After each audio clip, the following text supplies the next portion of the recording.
Di balik kabut pagi yang menyelimuti pesisir tenggara Sulawesi, sebuah nama tetap hidup dalam cerita rakyat dan syair tua para pelaut, Raja Sangara. Ia bukan hanya pemimpin di wilayah Buton dan sekitarnya, melainkan pelindung terakhir garis laut kuno yang menjadi urat nadi perdagangan dan budaya di kawasan itu. Lahir dari darah bangsawan dan darah rakyat, Sangara tumbuh dengan keberanian, kecerdasan, dan rasa keadilan yang tak bisa dibeli. Sosoknya dihormati karena keteguhan hati dan kekuatan untuk berdiri di tengah ancaman dari luar, terutama dari kekuatan asing yang mulai mengincar wilayah-wilayah pesisir Nusantara. Raja Sangara dikenal memiliki ketertarikan mendalam terhadap laut. Sejak kecil, ia sudah terbiasa menyelam untuk mengambil kerang dan batu karang bersama para nelayan. Di sanalah ia belajar bahwa kekuasaan tidak datang dari singgasana, melainkan dari kepercayaan rakyat. Hal inilah yang membuat dirinya berbeda dengan para raja lainnya, ia memahami denyut kehidupan rakyatnya, dari daratan hingga ke lautan. Di usia remaja, Sangara telah memimpin ekspedisi kecil untuk melindungi para pedagang Buton dari perompak laut, dan keberaniannya menumbuhkan kekaguman yang meluas.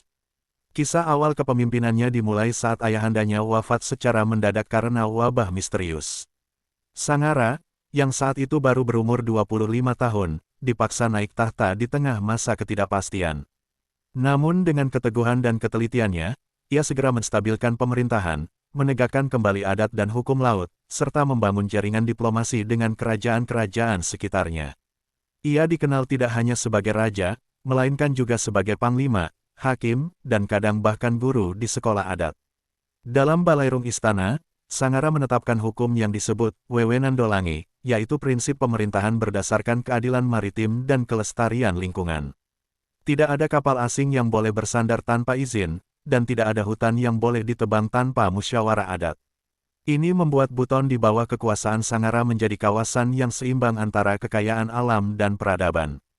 Para penjelajah Portugis dan Spanyol yang mulai merambah kawasan Indonesia mencatat bahwa Buton memiliki pemimpin yang bijak namun tegas, dan itu membuat mereka berpikir dua kali untuk menyerang. Namun, kedamaian tidak bertahan selamanya. Kekuatan asing mulai membentuk jaringan ekonomi di Kepulauan Maluku dan berambisi memperluas pengaruh hingga ke Buton. Raja Sangara menyadari ancaman ini sejak awal. Ia memperkuat armada laut kecilnya, memperbanyak perjanjian persahabatan dengan kerajaan di Ternate, Tidore, dan Makassar. Tapi ia juga tahu bahwa perang tidak selalu dapat dihindari.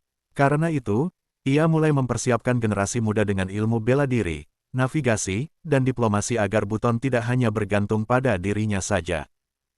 Tahun-tahun berlalu, dan nama Sangara semakin harum di seluruh penjuru laut Nusantara. Ia dikenal bukan hanya sebagai raja, melainkan simbol kebebasan dan perlindungan terhadap adat serta kedaulatan lokal. Kapal-kapal kecil yang mengibarkan bendera Buton tidak hanya membawa rempah-rempah, melainkan juga cerita tentang seorang pemimpin yang hidup sederhana, makan dengan nelayan, dan tidur dengan prajurit. Citra inilah yang membuat Sangara semakin sulit disingkirkan oleh musuh-musuhnya. Dari kejauhan, bangsa asing yang mulai menguasai pelabuhan-pelabuhan strategis merasa gerah dengan keberadaan Sangara. Mereka menyebutnya penghalang dagang dan raja keras kepala. Tapi bagi rakyatnya, ia adalah penjaga peradaban. Bahkan ketika beberapa bangsawan lokal mencoba bersekongkol dengan kekuatan asing untuk mendapatkan keuntungan, Sangara tetap pada pendiriannya, tanah ini milik rakyat. Airnya tidak untuk dijual, dan udaranya tidak untuk dibarter. Salah satu momen penting dalam sejarah Sangara terjadi saat pasukan dari Kesultanan Gowa datang ke Buton untuk menawarkan persekutuan militer dan keagamaan. Aliansi ini membuat posisi Buton semakin kuat secara diplomatik dan spiritual. Sangara kemudian memeluk Islam, bukan karena paksaan, tetapi karena keyakinan akan keadilan dan kesederhanaan dalam ajaran tersebut. Masjid pertama di Buton dibangun dengan tangannya sendiri membantu membawa batu karang dari pesisir. Keislaman Sangara tidak membuatnya menghapus adat, tapi menyelaraskannya. Ia menciptakan sistem pemerintahan berbasis dualitas adat dan syariat, yang menjadi fondasi panjang bagi Kesultanan Buton di kemudian hari. Ia tidak menganggap agama dan adat sebagai lawan, melainkan sebagai dua sisi dari satu kebenaran. Dari sinilah muncul istilah, Sarapatanguna, yaitu 4 pilar adat yang sejalan dengan nilai keagamaan dan kearifan lokal. Namun, kekuatan asing mulai merancang rencana untuk menggoyahkan kekuasaan Sangara. Mereka memprovokasi kerajaan-kerajaan kecil di sekitar Buton agar tidak tunduk pada kepemimpinan Sangara. Bahkan, mereka menyuap beberapa bangsawan muda dengan emas dan senjata untuk melakukan pemberontakan.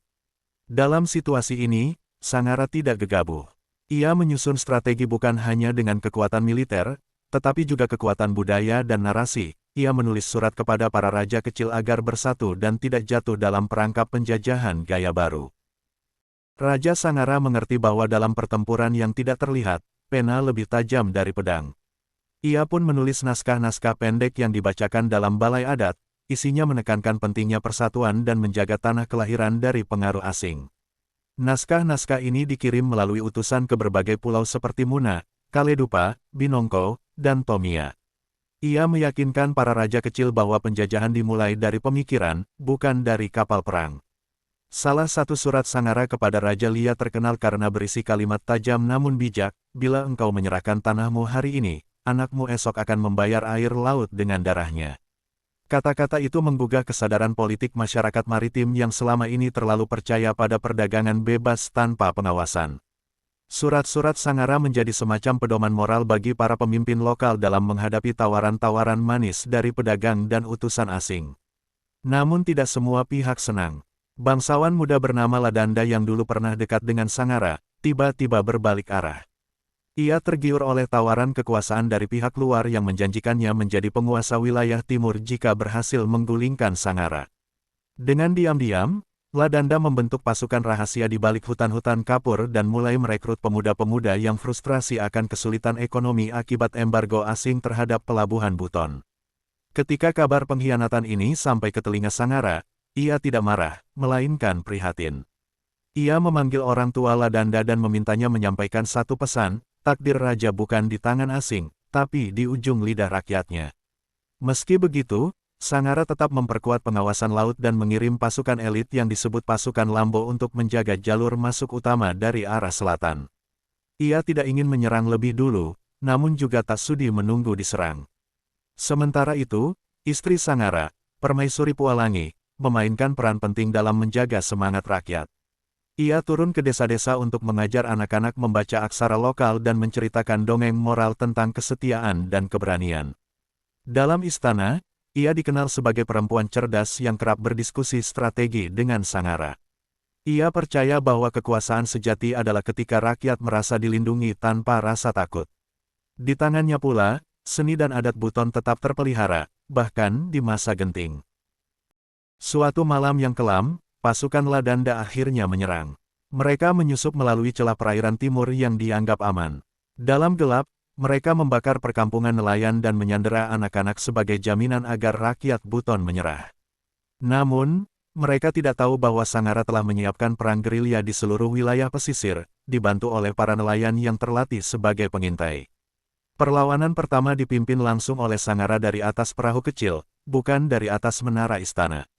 Dengan tombak panjang dan pelindung dada dari sisik ikan pari, ia memimpin pertempuran malam itu bersama 20 prajuritnya. Mereka bukan hanya bertarung, tapi mengatur strategi memancing musuh ke perangkap rawa. Pertempuran itu kelak dikenal sebagai Perang Malam Laut Nuku, sebuah perang yang terjadi tanpa gendang dan peluit, hanya suara ombak dan pekikan.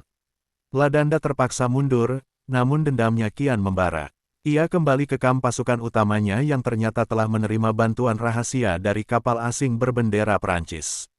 Ini menjadi momen genting dalam sejarah Buton, ketika perang saudara disulut oleh intervensi luar. Sangara segera memanggil Dewan Adat dan meminta keputusan bulat, apakah akan mempertahankan kedaulatan dengan nyawa atau menyerahkan pelabuhan demi damai semu. Dewan Adat menyatakan satu suara, Buton tidak akan dijual. Sangara lalu mengirim utusan ke Makassar dan Ternate, meminta persenjataan tambahan. Ia tahu bahwa pertahanan tidak akan cukup bila musuh memiliki meriam dan kapal besi.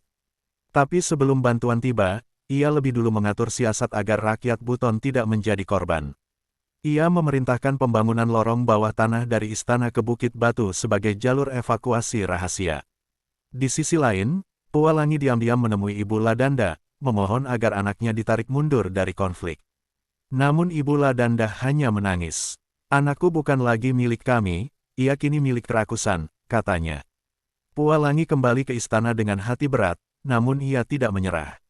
Ia lalu mengatur jaringan perempuan desa untuk menjadi penyampai kabar dan penghubung antar benteng, lahirlah pasukan Wina, barisan perempuan pemberani yang bertugas membawa pesan dalam sembunyi. Pada musim kemarau berikutnya, kapal-kapal asing mulai muncul di Cakrawala Buton. Namun bukan hanya kapal musuh, tetapi juga armada dari Ternate yang siap membantu Sangara. Dalam suasana menegangkan itu, Sangara berdiri di atas menara bambu menghadap laut, mengenakan pakaian perang berwarna hitam dan pelindung dada dari kulit pohon biti. Ia berkata kepada prajuritnya, "Kita bukan berperang untuk menang, tapi untuk dikenang." Pertempuran besar pun meletus. Meriam musuh menghantam bagian utara pelabuhan, namun rakyat telah lebih dulu mengevakuasi ke bukit. Sementara itu, armada Sangara yang dipimpin oleh Laksamana Tanduna menyusup ke belakang kapal asing dan membakar tali jangkar mereka. Dalam kekacauan itu, pasukan Ladanda yang ada di daratan menjadi panik. Mereka mundur, tetapi disergap oleh pasukan Lambo dari arah hutan. Sangara sendiri terluka dalam pertempuran. Sebuah serpihan kayu besar menghantam dadanya. Ia jatuh, namun tetap memberi perintah. "Jangan biarkan tanah ini disentuh tanpa izin leluhur," katanya lemah namun penuh kuasa. Para prajurit membawanya ke gua rahasia di kaki Bukit Koncu, tempat di mana ia dirawat secara tradisional oleh tabib istana. Sementara itu, perlawanan terus berlangsung hingga 2 pekan kemudian, ketika pasukan musuh mundur total. Kekalahan pasukan Ladanda dan pihak asing menjadi titik balik. Sangara tidak merayakan kemenangan dengan pesta, melainkan dengan membebaskan tawanan perang dan membangun kembali desa-desa yang hancur. Ia percaya bahwa kemenangan sejati adalah saat semua pihak sadar akan kesalahan dan tidak mengulangnya. Ladanda akhirnya tertangkap, namun Sangara tidak menghukumnya mati. Ia hanya berkata, "Bila kau lupa tanahmu, maka tanah ini akan melupakan namamu." Beberapa bulan kemudian, Sangara memulihkan kesehatannya dan kembali memimpin. Ia dikenal sebagai raja yang terluka namun tidak roboh, raja yang menang namun tidak membenci. Namanya kini menjadi lambang perlawanan dan kebijaksanaan di tengah gelombang kolonialisme. Kisahnya diceritakan dari generasi ke generasi, bukan sebagai mitos, tapi sebagai sejarah nyata yang membentuk jati diri Buton dan sekitarnya.